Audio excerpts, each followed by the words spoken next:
কিছুই নেই, সব সাহস। ওই লোক বলে ওষুধ রাখে, শিকড় রাখে, কিচ্ছু নেই।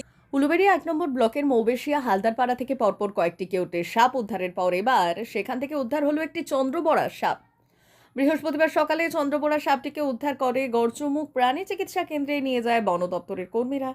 জানা যায়, মৌবেশিয়া হালদারপাড়ার বাসিন্দা রামকৃষ্ণ মণ্ডল মাছ ধরার জন্য জমিতে মুগরি পেতেছিলেন। এদিন সকালে মুগরি তুলতে গিয়ে দেখেন ভেতরে আটকে আছে একটি চন্দ্রবড়া সাপ। সাপটিকে দেখতে ভিড় জমে যায়। এরপর গ্রামের বাসিন্দা শ্যামল হালদার পরিবেশ কর্মী দেবাশিস সাঁতরাকে বিষয়টি জানান। পরে দেবাশিস গ্রামে গিয়ে বন দপ্তরে খবর দিলে বন দপ্তরের কর্মীরা সাপটিকে উদ্ধার করে নিয়ে যায়।